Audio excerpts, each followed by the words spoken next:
The Rest Stop with Brad Restituto. Comes up the pocket, fires to the right side, caught by Diggs. Stay up! Oh my God! Oh my God! Touchdown! Are you kidding me? It's the Minneapolis Miracle! I got 3 words for you. You like that?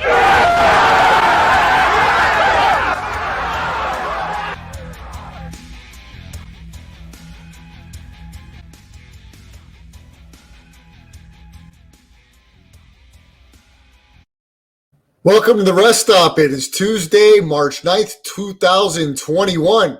I'm Brad Restituto, your host, with you every Tuesday and Thursday live, 9 o'clock Pacific time. Spencer Ostrovsky, you can follow him on Twitter, at Spencer the Wiz. He is with me as well. We've got a good show for you tonight. We will lead off with Dak Prescott signing the huge extension with the Dallas Cowboys. We'll get into March Madness, some college hoops, basketball conference tournaments underway, some conference title games, some first, second round games, everything getting started in college basketball and getting going in full effect. So we'll recap some of those important scores from tonight's game, which teams will be punching their tickets to the tournament, and this unprecedented March Madness as we missed out on it last season. It will be back this year, and hopefully for all the college basketball fans. And for us, myself and Spencer here in Las Vegas, a huge deal. Every year, as March Madness is a huge event in the Las Vegas area and Las Vegas sports books. Also, we'll talk a little NBA, All-Star Weekend. Steph Curry, the three-point champion for the second time, on the last shot on his rack in the ball, took the victory on All-Star Weekend, the Slam Dunk Contest, All-Star Weekend, and of course the big basketball signing. Blake Griffin will join the Brooklyn Nets in the second part of the season as the Nets, with their additions, look to have enough to represent the Eastern Conference in the finals, and hopefully for them, Kevin Durant, Kyrie Irving, James Harden and company hoist the Larry O'Brien trophy at the end of the season. Then towards the end of the show, special guest tonight, Omar Billy, former teammate of mine in high school, defensive tackle for Georgia Tech, and former teammate of Calvin Johnson, Roman Reigns, WWE champion. Omar was teammates with them. We caught up after not connecting in many, many years, had a great conversation. There's actually 3 parts to it. We'll play part 1 for you tonight. We may have part 2 on Thursday, and then you'll be able to check out the entire conversation on the YouTube channel, Brad the Believer. You can check out all of the YouTube content, all of the past podcasts on the YouTube channel as well. And download the Twitch app if you haven't already. This is where we go live every Tuesday and Thursday, twitch.tv/Chris Landry Football. And, of course, subscribe to any of the podcasting platforms. Chris Landry Football Conference Call. The Rest Stop will be underneath there. So support us, show us love there. And then we also go live on my Facebook page and Twitter handle as well. But before we kick off the Dak Prescott news, Spencer the Wiz, I got to tell you a little bit about my consumption with television here in the last 24 hours. I'm pretty excited. I just picked up a Roku, Spencer the Wiz. And I had to get rid of the Apple TV because I had like the first edition, which is super old. But what I'm liking about this Roku, I was able to add on the HBO Max, as I told you last week that I got. I can stream Peacock TV Live, which has some of the NBC programming on there.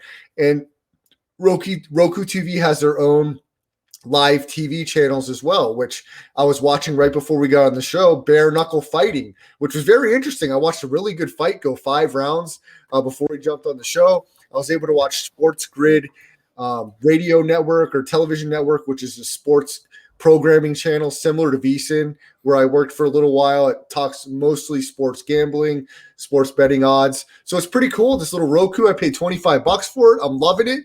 It's going to give me some more time to check some things out. So I'm pretty fired up about it. And this bare knuckle boxing was really entertaining, Spence, that I watched right before we jumped on here. Have you seen any of this before?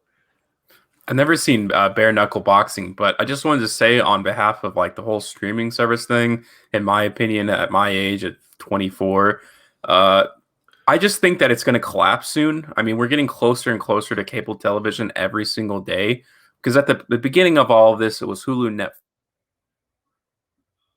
It was an alternative to the regular structure of DirecTV, where you have to, there's no original content. Like DirecTV just has its thing and dominated. And then, you get all these old series come out, and that's kind of the whole draw to it. You can get it anytime you want. Everyone loves it. And now everybody has a streaming service. NBC is Peacock, and then HBO Max, and Apple TV, and Hulu, and Netflix still, and Disney Plus. What I think is going to end up happening is soon enough, there's going to be packages that include all of them, and it's just going to be one giant TV thing. Boom, that's what DirecTV was at the start of all of this. I hope it collapses soon because it's too hard to navigate all these different ones. Like The Office is now on Peacock, and then Peacock has like 3 different tiers of Peacock that gives you some seasons of The Office, then all of them. It's much too disjointed. It's not very palatable to consume content at this point because it's being licensed in so many different directions with new ones popping up every single day. You got Sling TV and stuff that we're not even in the market for the most part.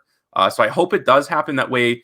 We can just watch TV the way we want. That was kind of the whole reason of streaming services in the first place. Spence, I'm not sure how many of the listeners to the podcast or watching live will care about this next subject, but I've got to touch on it for at least a minute here. It is entertaining, so stick around here. 2 of the gentlemen on the chat here, you'll see Alfred Baston 1 and Brian Bravo 2. Well, Al lives here in Las Vegas. Brian Bravo lived in Las Vegas, now lives in New York, but he has made his way back to the Las Vegas area, and I met him.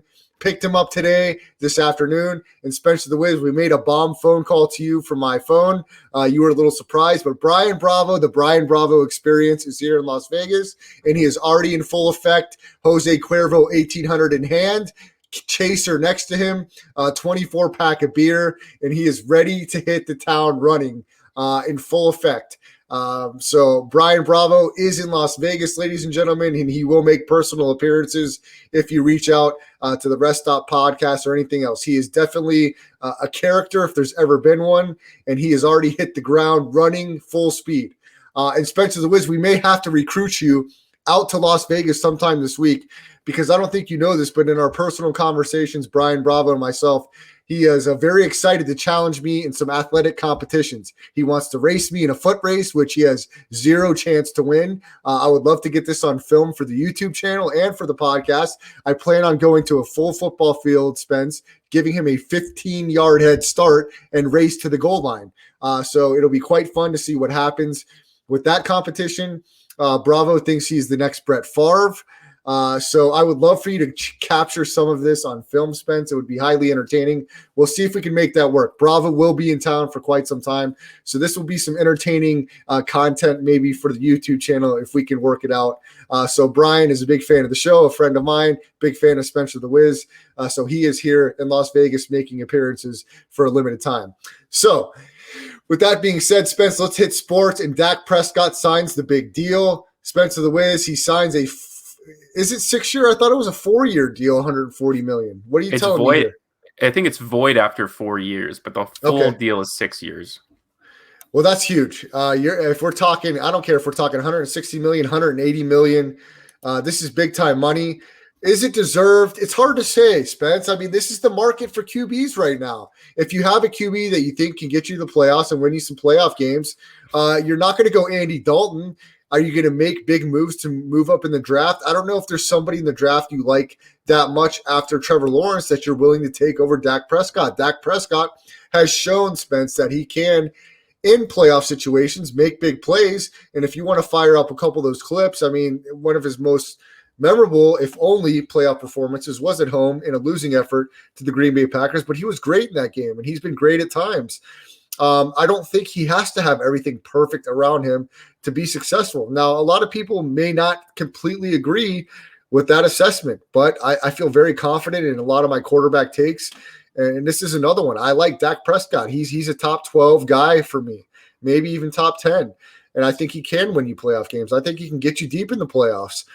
I definitely would hope that he would have a defense. And now I believe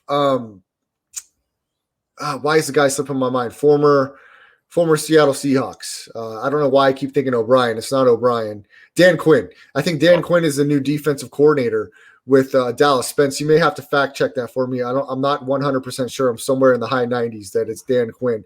But that's going to be a huge move on that defensive side of the ball. I believe they keep Kellen Moore as the offensive coordinator. That's going to be a big deal. I think it's the only move. I know they didn't want to spend this much money, Spencer, but I think this is the only move for the Dallas Cowboys is to sign Dak. Let's not talk about this anymore. If you're media in the Dallas-Fort Worth area, if you're pro media, we're going to get this done now in the beginning of March, and we're going to move on. And you've got young CeeDee Lamb, dynamic receiver. You got Blake Jarwin, a young tight end who's going to be able to make plays. If you can add another little piece or two to create some more depth on that offensive line because you've lost a couple guys, I think that offense will be in good shape. How healthy can Dak come back from this injury? Can he come back 100% sooner than later? I don't know the answer to that question. I think that's going to be the key. If he can, or even come close, I think they'll be okay. I mean, look what the Washington football team did with not much of an offense. I mean, they went 5-1 at one point with Alex Smith, who wasn't fully healthy. I like what Dak can do. I think Dak will be focused coming back from this injury. I'm just curious about if he's going to have any limitations from this injury. Of course, we've come a long way with medicine, with technology, as far as injuries go. But the way I look at it, this was the only decision for the Dallas Cowboys to make.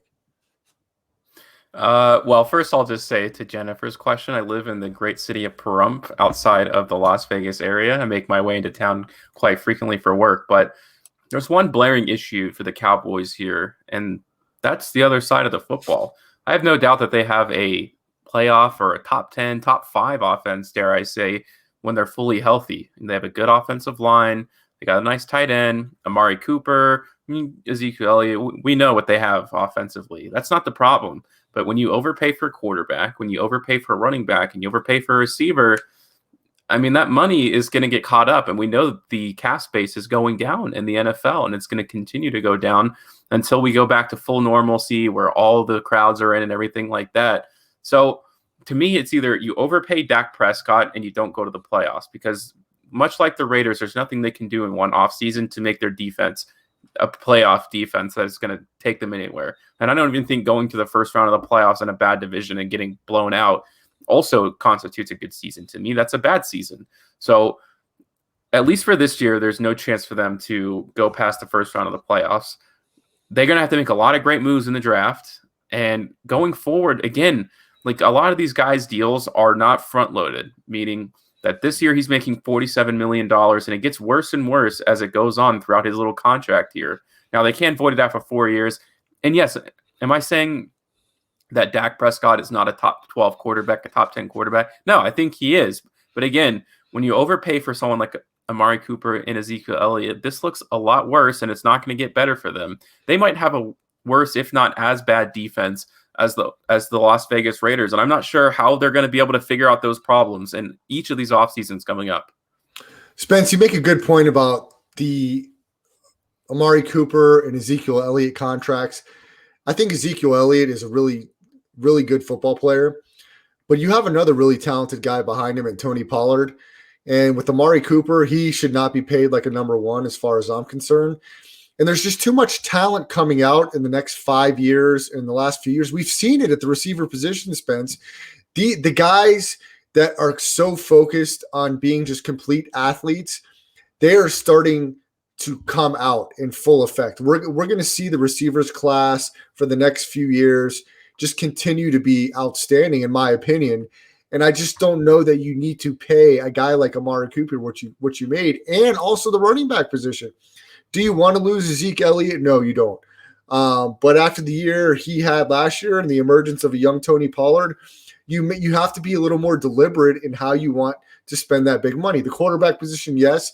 And I think offensive and defensive lines have to be the next priorities for a lot of these teams that have to pay a quarterback and don't have him on a rookie deal to build a team that can compete for a title. So, look, as a former Vikings fan, you see it with Kirk Cousins, and the Vikings decided to play Dalvin Cook. Now, Dalvin Cook had a fantastic year this last year. It didn't equate into a playoff spot. I'm not saying they would have been better off, giving that money somewhere else on the defense, even though the defense was awful. But it's just a big combination, Spence. You've got to be able to draft well. You've got to be able to draft depth, and you've got to really kind of hit that crapshoot when you decide to pay a guy. And if it's going to be at a skill position player, you better hope he's going to be a top 3 guy at that position that can affect wins and losses. I'll go back to the Vikings, Spence. They were at the position group, Kirk Cousins statistically, Justin Jefferson, Dalvin Cook. I mean, statistically, some of the best top 5 at their positions. They didn't win games. They couldn't stop anybody. They couldn't create turnovers. They couldn't make big plays inside the red zone or on 3rd and 4th down.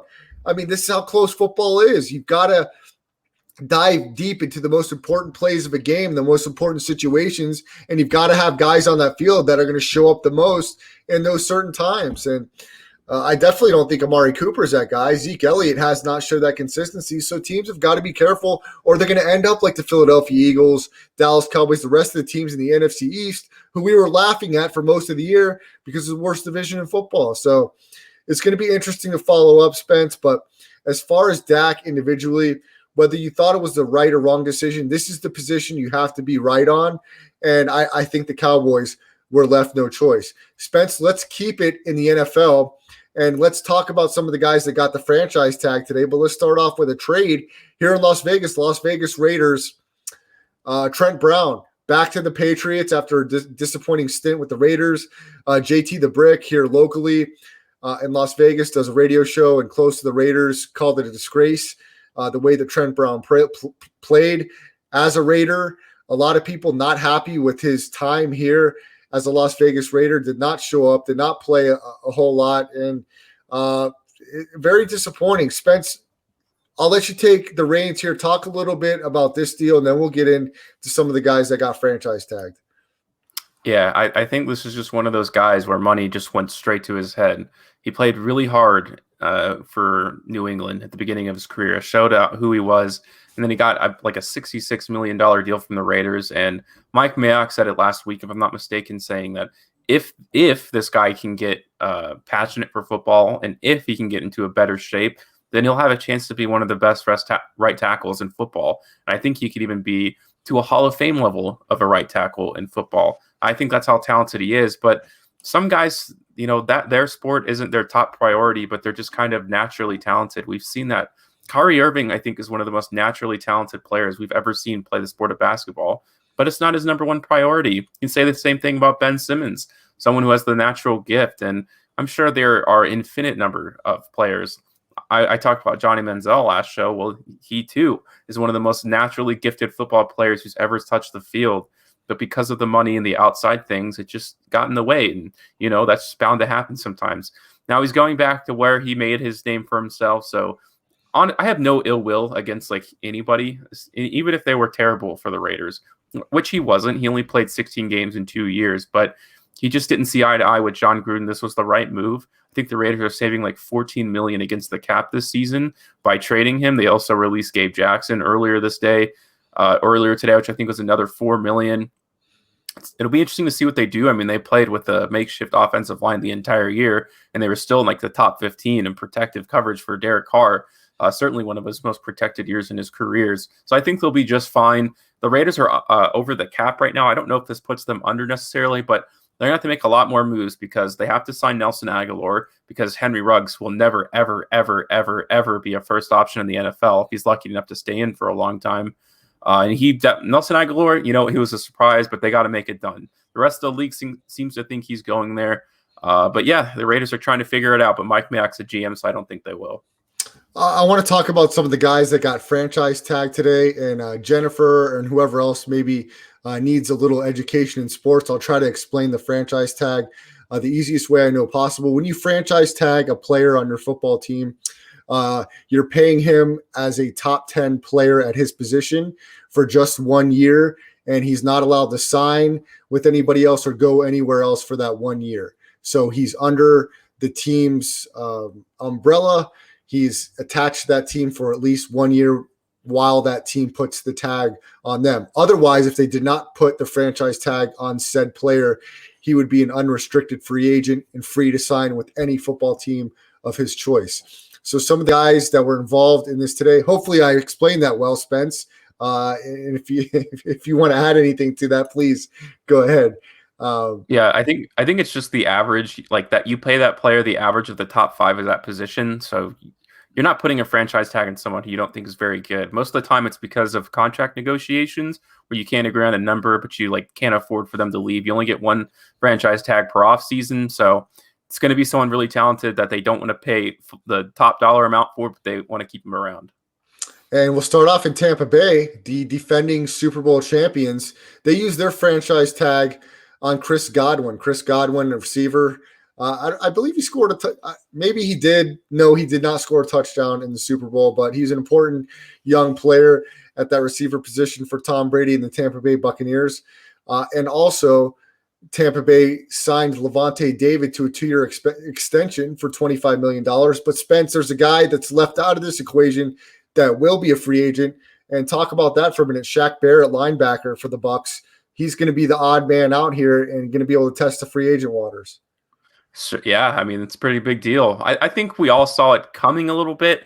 I mean, they just have such a talented defense. I think we're all spoiled by looking at their roster offensively to forget just how good they were on the other side. I mean, they killed Patrick Mahomes on the rush in that Super Bowl, but that's because they had a bevy of players. So naturally, you're not going to be able to keep a great – like they just found a way to make it work last year, and you're going to have to make some sacrifices to move forward to kind of keep that team as much intact as possible because – when you win Super Bowls, players are obviously going to be getting big paychecks. And Shaq Barrett is due for one, and they would never be able to get close to that number unless he's willing to take a pay cut and he loves Tampa Bay that much, which I doubt it. I mean, he got a Super Bowl ring there, and I think he's looking to, I think he's a little bit of an older guy, or like this is probably going to be the biggest contract he gets of his career. 2 years ago, he had over 20 sacks. Someone will be looking for him, although it's interesting. Will he be able to produce another 20-sack season? Probably not. I mean, rarely does anybody do that in their career. I'm not sure what his price is going to be, but we know defensive ends have been getting massive contracts over these past couple seasons. I'm not sure if he's up at that echelon, but maybe just the tiny tier below. And not a big surprise in this move as the Packers used a high draft pick a couple years ago on A.J. Dillon, running back. They do not franchise tag running back Aaron Jones. He will hit the free agent market. He had a pretty solid year for the Packers last year. The New Orleans Saints, they do franchise safety Marcus Williams. And some other NFL news, former Bears offensive lineman Kyle Long, brother of Chris Long, son of Howie Long, planning to come out of retirement and make his rounds back into the NFL. A Pro Bowl lineman for the Bears, 3-time Pro Bowler, looking to come back. The Seahawks do not use their franchise tag on defensive back Shaquille Griffin or running back Chris Carson. So a couple other, the Bears, they did franchise wide receiver Allen Robinson, of course, a big piece to their puzzle. The Lions did not franchise Kenny Golladay. He will be a free agent. And is there anybody else that comes to mind for you, Spencer the Wiz? Some of the big ones there, I believe Cam Robinson, the offensive lineman for the Jacksonville Jaguars, was franchise tag.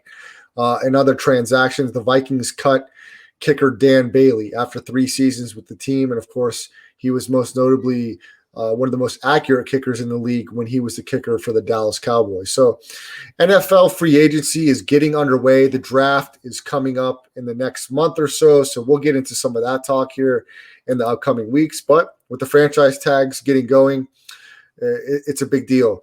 Spencer the Wiz. So we'll keep following the NFL on a daily basis to see what news comes down. And real quick, Spence, you talked about Russell Wilson possibly getting his name getting fired up in some conversation with the Chicago Bears. Yeah, it's kind of been, it's more rumored than anything, but of course he did give those 4 teams that he would be willing to get traded to Russell Wilson. And one of those teams is gone now. The Cowboys, they just signed their quarterback. So that means it's either I'm not saying he's going to be traded, but if he is, it's either going to be to the Bears, the Raiders, or the Saints. So I think Bears fans are more excited thinking it's going to happen. I mean, they have an outside chance for sure because it's not that Seattle would be able to get a quarterback back, of course. They just straight up wouldn't be able to. But they could get Khalil Mack, and that's always just going to be a big trade piece. That would be kind of the center of it, along with the tons and tons of future draft picks. I don't think Seattle's looking – I guess they're looking to make a Super Bowl playoff run next year, but the way they exited last year, the way the relationship strained between Russell Wilson and the team now, I really doubt that they're down for a run. So I think they're willing to tank next year. maybe take a quarterback this year and go from there. I mean, they got a lot of success out of him. It would just be weird to see a Hall of Fame quarterback get moved. But if he went to the Bears, they'd be a real threat.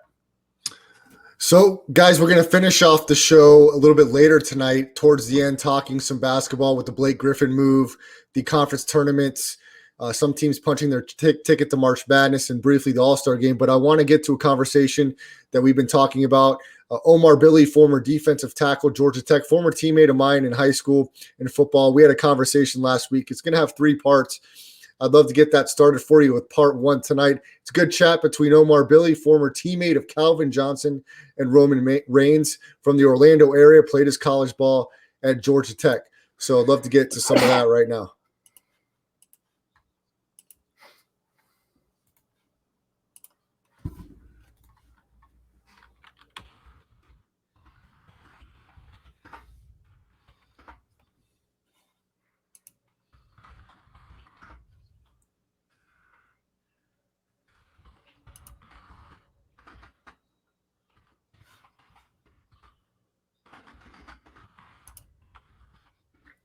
You might have to reshare that with audio. All right, yeah, we came back here. Sorry, guys, about that. Let's see if we can get the audio working on that. That's my fault, everyone. And we'll get this interview going.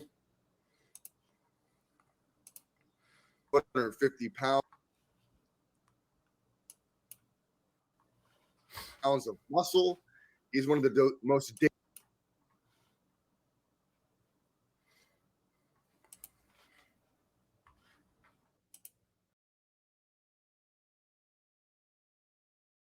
My next guest here on the Rest Stop, this is a gentleman I've known and I met over 21 years ago.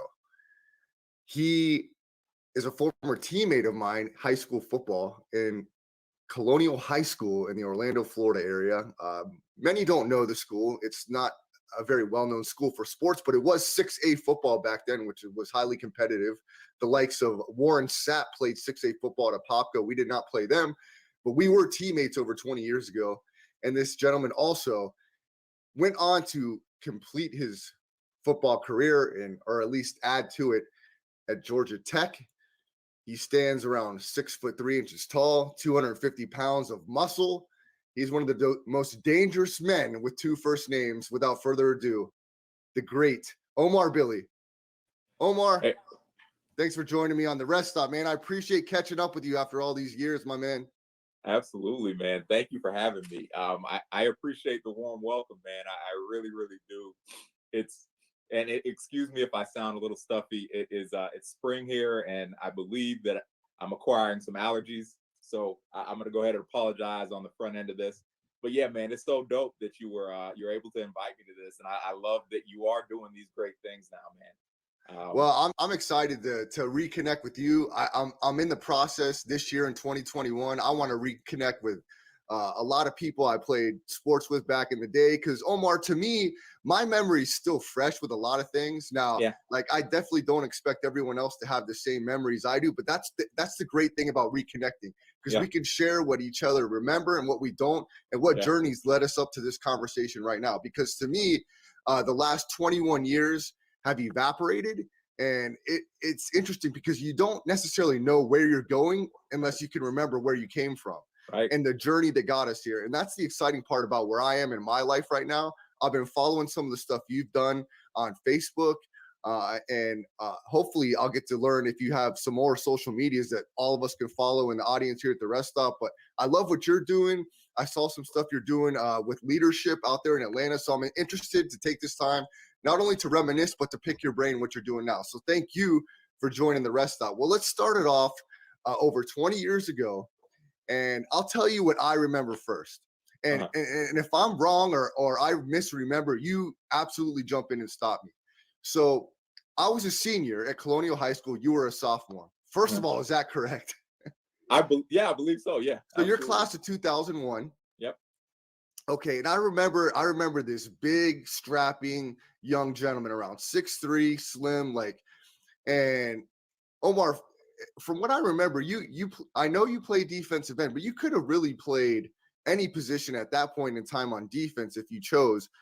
Why defensive end? And take me back to the mindset back then of a sophomore in high school and what you remember initially coming to Colonial and playing football there. Well, what I remember initially was I always wanted to play for Colonial. I didn't really have a good because I played for Azalea Park, Pop Warner games, and I don't know if you remember. Well, I'm sure you do. Adam Searcy and his family, because that's right. Yeah. Well, they used to take me to Colonial games, so I always thought, that was making it. Playing on Friday nights was quote unquote making it, and as a 10-year-old or whatever I was playing Pop Warner, I didn't realize Colonial wasn't great. Now they did have a good season when I was watching them, the 7-3 season. But Colonial and Colonial really didn't have the history of winning that. But I didn't really care. I wanted to answer your question directly, as a sophomore, I wanted to change that history. The losing seasons. I wanted to make a name for our neighborhood, for our school, for myself. All those things were important to me at the time. I also, as a sophomore, I wanted to be a contributor on varsity, and those were some of my focuses. I remember at that time idolizing some Florida State players, Andre Wadsworth. Yes, I knew my memory was right. I was going to go there. You beat me to it. Yeah, I remember, just loving everything about Bruce Smith and Reggie White. And that's what made me fall in love with the position. It was like the defensive line from Florida State, how they executed. And it was so cool, kind of fast forwarding a bit, when I got to Tech, seeing the game tape of some of those guys, because game tapes roll over a few years depending on what the position coach is teaching. And I remember seeing like Corey Simon and guys who had graduated before I got to Tech, but some of the guys that I idolized as a high schooler, seeing them, in competition with Georgia Tech, in Georgia Tech games, in the cut up footage. So that was really cool once I got to school, because I knew all of these guys. I knew just how they played, for a sophomore, for a high schooler, you know what I mean? And what I could see from watching games on ABC. You don't get the end zone footage that you do in college. It's a different way that you study film when you get to college ball. You know what I mean? Just because of resources and stuff, but it was cool to see those guys that I was idolizing. Now I'm playing in conference with them. You know what I mean? In conference, that's right. Yeah. I remember, Omar, the Florida State conversations, because I remember, and I don't know if you remember this, and I want to lead up to this because I still want to hit some more details, but it's interesting because a lot of people that remember me back then and still know me now, of course, I was a diehard Vikings fan. Yeah. Chris Carter, I wore the number 80, Randy Moss. But in the mid 80s, when I first started watching football, my dad had VHS tapes of the 87 Vikings playoff run where they were a wild card and they went to the 87 championship game. My first love with the Vikings was on defense. They were known for their defense during that run.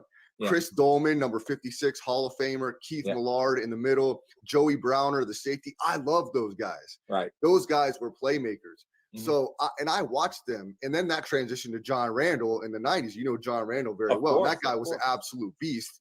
Him, Reggie White, I mean, those guys were the first, really not the first, but guys that expanded that defensive line position for more than just being a powerhouse. They added moves to their repertoire. You had to bring double teams on these guys. They were just elite pass rushers. Of course, Lawrence Taylor. It didn't start there, but that's where it started to really catch legs. So I was a big defensive fan first before I became in love with offense, which a lot of people don't know.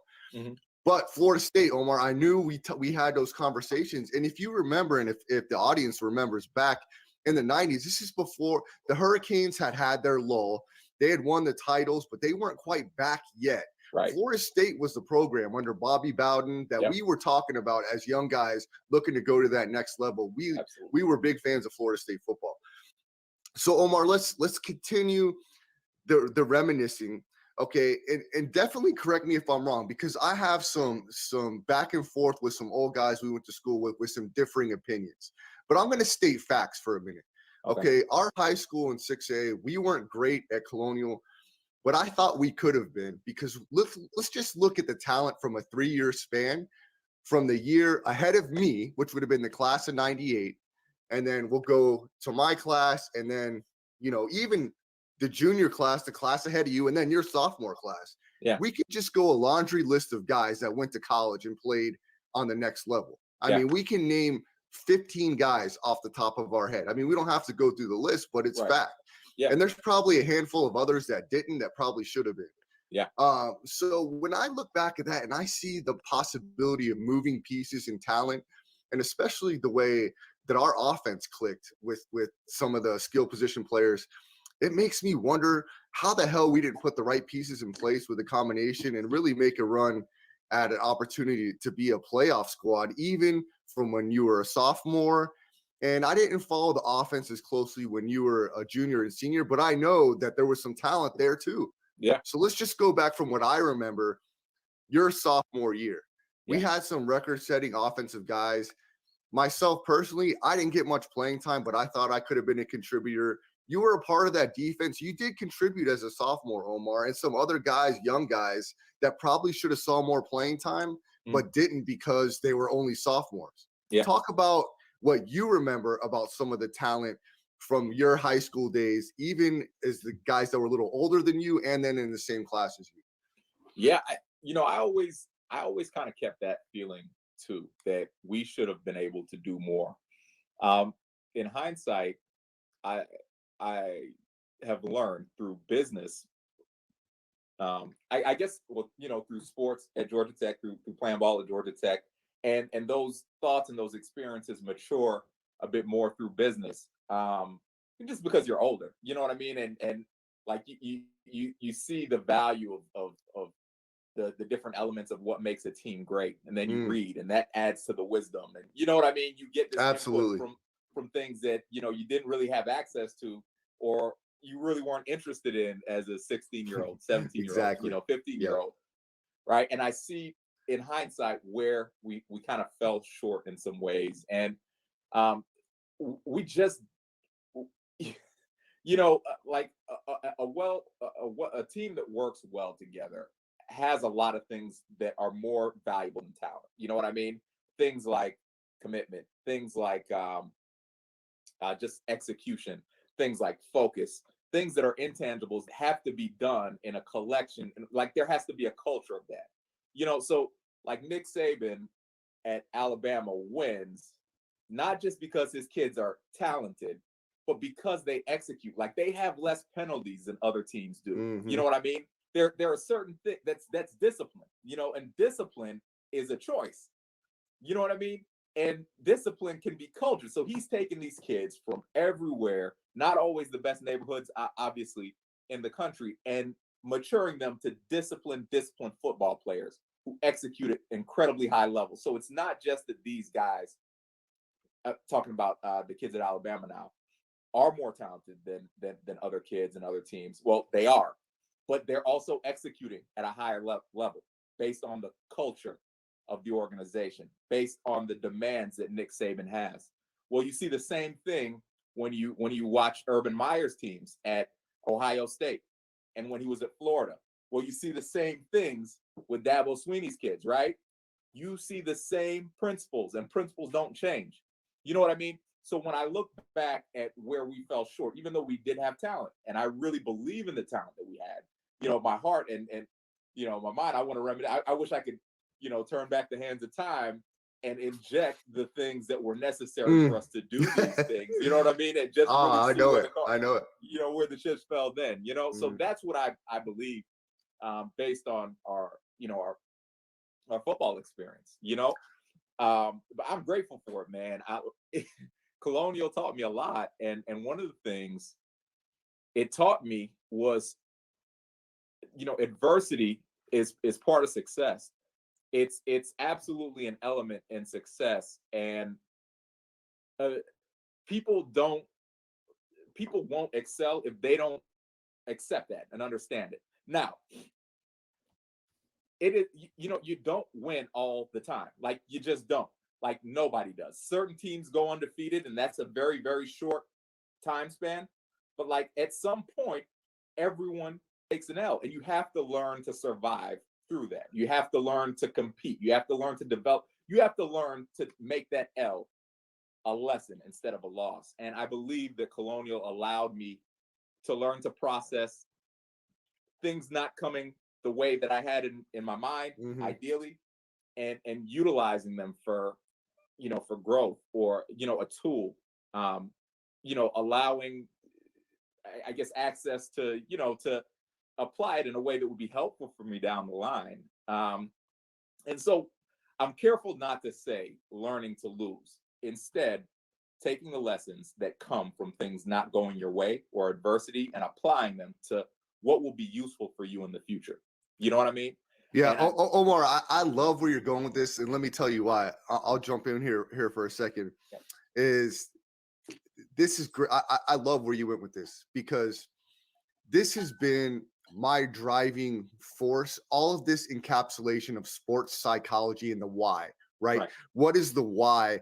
And my question, and what's driven me, is as a lifelong Vikings fan, as a diehard sports fan, and as a player at Colonial, and to see, not breeding the success that you would expect or that others have had. I have always said why. When I see guys like you in the laundry list of guys that went on to play college football, and I know what my eyes see. My life has been football. You know sports. We know sports. We're guys that have been passionate about sports. We don't just go through the motions. I've known that about you. You know that about me. So our eyes don't necessarily deceive us, what we see and what we know to be true.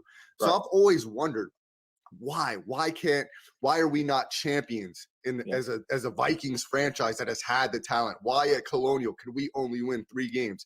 And I've lived my life wanting to know why. It's not just about, like you said, the athleticism and how high you can jump. So I've trained myself to understand the intricacies of sports and how to succeed, not only as an individual, as a team, and trying to figure out that answer. And we've had some great examples along the way professionally. I think most recently, Tom Brady is a fine example of winning at an elite level when you look at somebody that the intangibles and the metrics don't line up in his favor. There is 50, hundreds of guys metrically, analytically, that are more talented than Tom Brady at that position. So what does he bring to the table that makes him a winner? And you touched on this with, you're talking about culture with the Alabama programs, with the Ohio State programs. And this, to me, Omar, is fascinating, because this is a key to life, right? I still, for my own mental health, play basketball 3-4 days a week. I still love to compete. And I watch you on your videos lifting and doing the stuff you're doing. Clearly that hasn't left you. And correct me if I'm wrong, or if I'm saying something incorrect. Oh, you're 100%.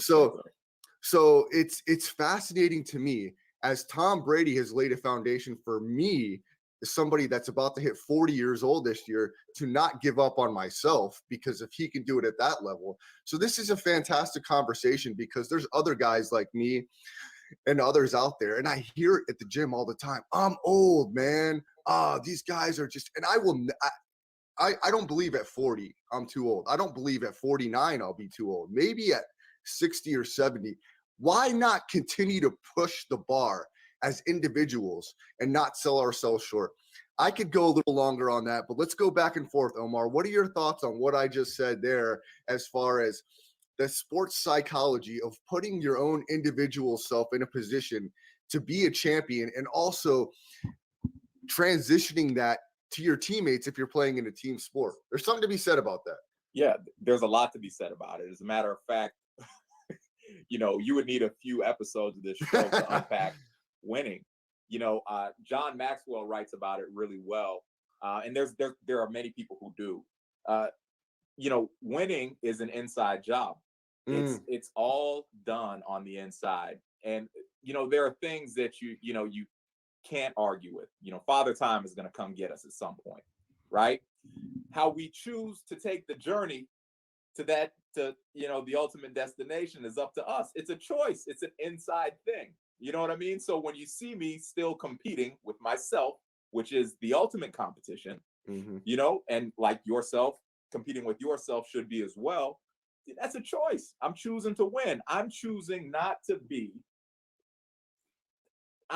to pursue the best version of myself. I'll say that without making an indictment on other people, because other people have the choice to live how they choose to live. If being sedentary is somebody's, is a choice that somebody makes, I don't want to encroach on their personal decisions. I don't want them to feel judged by me. At the same time, when my neighbors see me in my garage getting after it, I don't care what they think. First of all, I mean, if you hear the music that I'm playing, I try to be respectful as much as I can, but I'm getting after it. You know what I mean? And that's how I choose to live. I feel like I owe that to God. I feel like I owe that to my mother. I feel like I owe that to my wife and my kids to be around as long and as healthy and as happy and as present and focused as I can be. And in like those all stem from choices. You know what I mean? And it is what it is. Like that is controlled by me, and I'm going to do the best that I can with it. I try to eliminate words like try. I do my best. I replace try with do my best to live the best that I can. I want to positively impact people. That includes my family. That includes myself. Mark Ripito, who is a famous strength coach and author, says this. He says, at the end of the day, I'm paraphrasing his famous quote. He said, at the end of the day, physical strength is the most important thing. And we can not like it or not. It's just what it is. What he's saying is like, the strongest guy in the world isn't perhaps the healthiest or the happiest, but along the course of time, being able to stand, being able to walk, being able to function is a very valuable thing. So when I read that quote from him, I was like, damn, like I don't intend to bench press 500 pounds, when I'm an old man. That's not what he's talking about. It's you being physically able to live and to function, to get things out of your cabinet, to walk, to play with your grandkids, to wrestle with your son, to make love, to do all of the things that we can do in the flesh. Well, it requires physical strength. So that's part of when I, how I choose to pursue my best self, So I look at it like this. Life is a journey. It's not a destination. And I feel like it's important that we have a clear understanding of that. It's a journey. So we should be present on where we are at all of these times. And that being present starts with gratitude. I'm thankful that I can stand up and walk. I'm thankful that I can work out. I'm thankful that I can provide for my family. I'm thankful that God gave me the spirit and the energy and the humility to learn from other people. So one of the things that I work on, my body, I work on my mind. I read as often as I can. And if I'm not able to read it, I listen to it. So audiobooks as well. And my spirit, I really believe in meditation and prayer. Not for everybody, but it's for me. And I've felt the growth. I've seen the growth. I've seen the product I am when I apply these things versus when I'm just living and letting time go. So now let's talk about, for you personally, Omar, that next step for you, because here's what I remember, and correct me if I'm wrong. When you went, well, first of all, before we get to that point, tell me about the selection of you going to Georgia Tech University. Was there other visits? Was there any good stories along those visits that are worth sharing? Tell me how you made the decision to go from Colonial High School to now be a student athlete at Georgia Tech University. Okay, let me, before we go on, I want to say, since we are going down memory lane, I want to give you some credit. Bro, one of the things, and I actually wrote it down in my notes here, one of the things that I'll never forget you for is you taught me how to drive, Is that right? God, I don't remember. It's weird, the stuff I don't remember and the stuff I do remember. Tell me about this. Yeah, you taught me to drive, man. I remember that red car. I remember oh my gosh, of course, they're my first car. Bro, I remember you screaming, "You're hugging the curb, you're hugging the curb." And I was about to hop the curb because I didn't know how to drive. You were teaching me how to drive. And wow. It's such a special memory for me. So of all the things that I appreciate, I appreciate recalling that. And, those are things that you never forget. You never forget learning to ride a bike. You never forget learning how to drive. And, you made that deposit in my life. So I'm really grateful for that, wow. Man, among other things. Yeah. Omar, thanks for sharing that. Now because I love this moment, and it's weird the things we remember, because I don't remember that, but I do remember this. I remember some of you guys as sophomores, and let me go through the names off the top of my head: Sam Seiler, Jamal, you, Sean Bailey. I remember I had like a little crew of the sophomore class that were like my fans, like that loved me. Yeah. You know, and I remember a 7-on-7 league, one of the off seasons. Yeah. That I was a part of. And I remember like you guys were there and just like my hype crew. I just loved you guys because you guys gave me the confidence to always know what I was. Yeah. And I knew what I was. I was 16, 17. What could I do with that knowledge except I didn't know. I didn't have any mentors. I didn't have anybody guiding me. Tell me if you remember this, Omar. I remember you guys had my back. Yeah. And like I was writing vision boards then. I was convinced that I was unstoppable and that I was going to the NFL by hell or high water. Yeah. Do you remember any of this hype club that I'm talking about? Or like I remember those guys I mentioned. I freaking loved you guys because you guys gave me confidence, and hopefully I in turn instilled some of that confidence into you guys. But a lot of you guys as sophomores, you went on to play college ball. Those guys I mentioned played college football. Yeah. I had nothing to do with that, but those are guys I remember that had my back as a senior, that gave me confidence, and I in turn wanted to show love. So tell me about that, which I remember, and if you remember any of that at that time. Well, you know, interesting enough, in business and in sales, sales is a transfer of belief, right? Fundamentally. And I believe that what you shared with us was a transfer of belief overall. And that's something that was really valuable. Now, was I aware enough at 15 to understand that that's what was going on? But it was like, nah, Brad is fired up about what the opportunity of making it to the next level looks like. So he may transfer that to us. And so all we start thinking is what it's like to play on Saturday, what it's like to play on Saturday and then Sunday. And you know what I mean? And I remember that being a really positive time in my life. You know what I mean? Like at that time, I think leaving the 9th grade center and going to 10th grade, at that time, I was signing my signature like Michael Irvin. So I used to sign Omar the Playmaker Billy, right? And it, you know, it comes from those things, those kind of conversations. So that's valuable, bro. Like, so while I may not have been aware enough to understand it then, in hindsight, I think about what the drivers of, you know, my passion for football and my ambitions for making it to the next level were. And I can certainly give you credit for that. You know, Sean Bailey, he's the one who introduced me to watching college football and knowing the names and stuff like that. He was, I have to give him credit for that. He's always been a huge sports fan. That came from his dad. He showed me the first Parade All-American magazine, like those, you know, the recruiting magazines and stuff like that. You know, this belief thing is not linear. It's like, yo, guys like you, guys like Sean, guys like, you know, Coach Hope, you know, all of these people poured a certain level of belief into me that helped me, that drove me to the next level, that contributed to me making the kind of decisions that I made, man. At 15, I was working 2 jobs, Schlotsky's Deli and Inglewood Neighborhood Center at 15. And I kept those jobs throughout high school. Well, those positions paid for me to go to camp. I went to camp with like Coach Ogeron for LSU. Oh, wow. Yeah, I went to camp with at a camp he was running. I remember meeting him. I remember winning MVP at that camp. You know what I mean? And that's funded by, you know, my 2 jobs, but it's driven by the belief that I'm given from all of these people, including yourself. You know what I mean? And so those things are really, really valuable. Like I remember that being a very, very positive time in my life. And I'm grateful for it, dog. Like straight up, you know, it was really a blessing to have that. And part of my story, and you know, I choose to look at it like this, is even though we were in a place that didn't have a line of success, being able to make it out of there, it always meant a lot to me. You know what I mean? And it always will. So it you know, it comes from those contributions. It comes from those nuggets that I got from guys like yourself.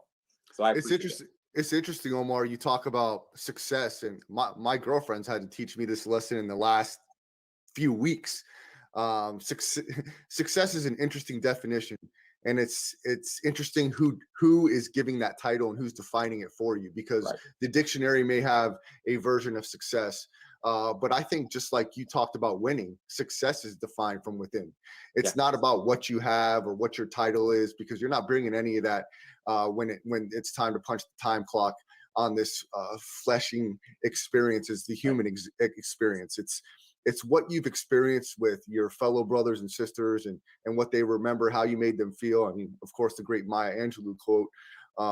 But she has convinced me of that, because sometimes for myself, sports has really been my only defining thing that I latch to in life.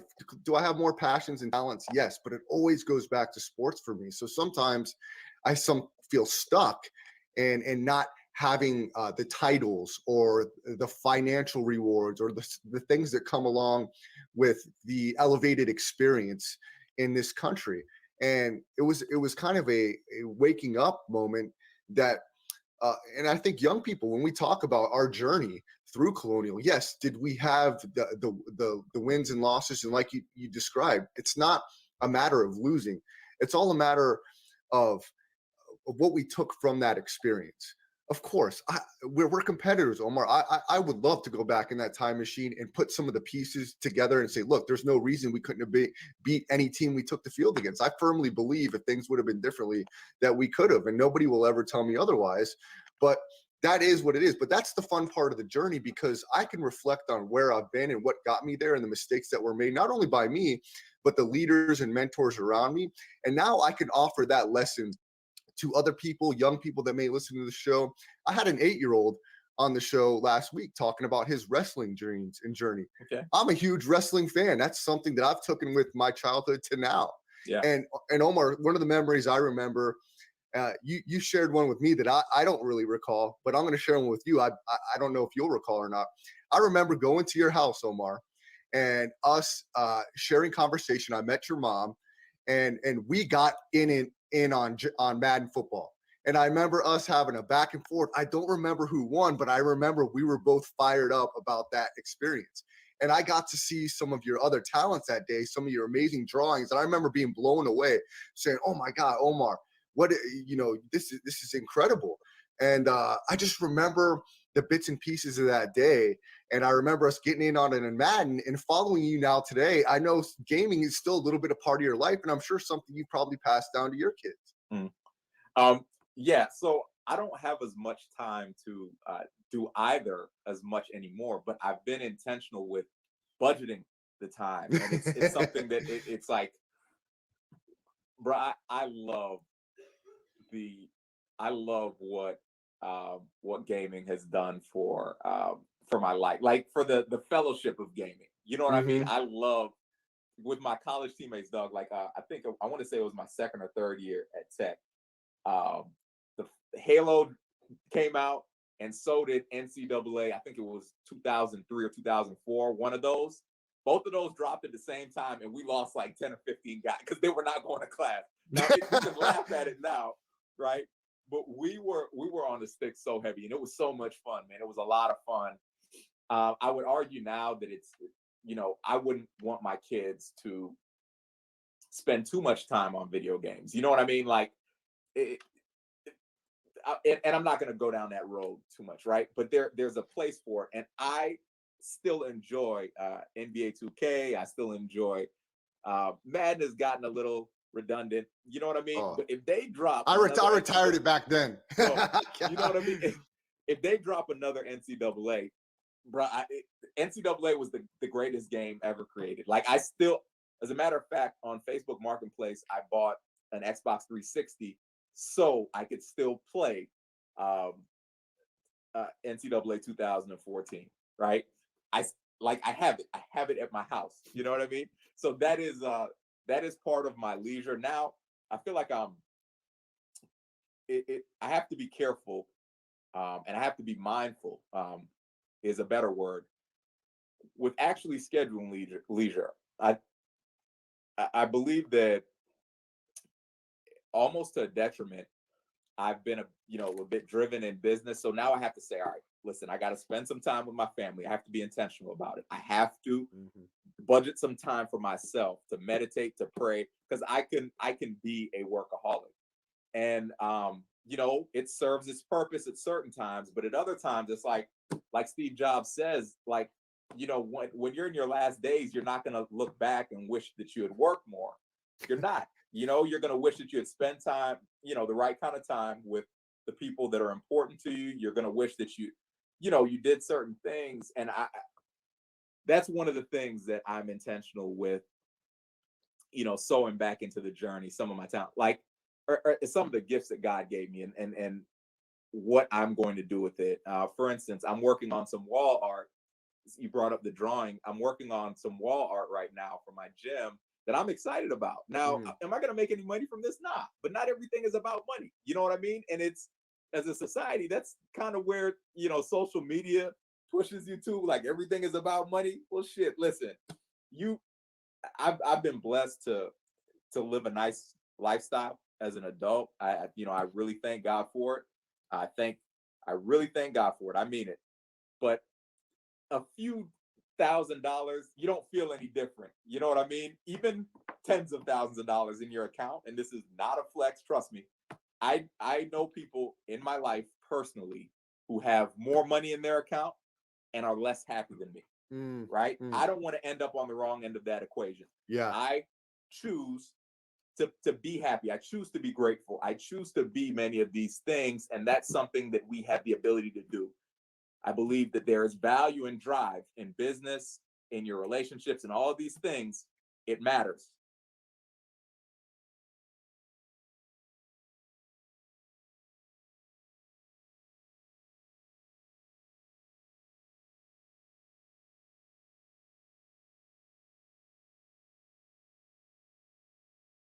That was Omar Billy, part one of the conversation we have. We may have part two for you on Thursday, and you can also check out the rest of that conversation on the YouTube channel, Brad the Believer. As we're wrapping up, guys, I wanted to get to Blake Griffin and the All-Star game. We'll have to save that for Thursday. But real quick, I do want to talk about the teams that have punched their ticket to March Madness in the NCAA tournament. Tonight, as Brian Bravo mentioned in the chat, in comeback fashion, the Gonzaga Bulldogs, they ended up beating BYU by 10 tonight. The final score in that one, Gonzaga number one ranked overall, 25-0 on the season. We're down 10 plus at halftime. They came all the way back and got the win over BYU. That final was 88-78. Gonzaga won by 10. Some more teams that won their conference titles tonight and punched their ticket to March Madness. Oral Roberts, the Golden Eagles of Oral Roberts, they won. They beat North Dakota State 75-72 out of the Summit League. Some more teams that moved on. From the Horizon League, the Cleveland State Vikings, they beat the Oakland Grizzlies 80-69. Cleveland State punched their ticket.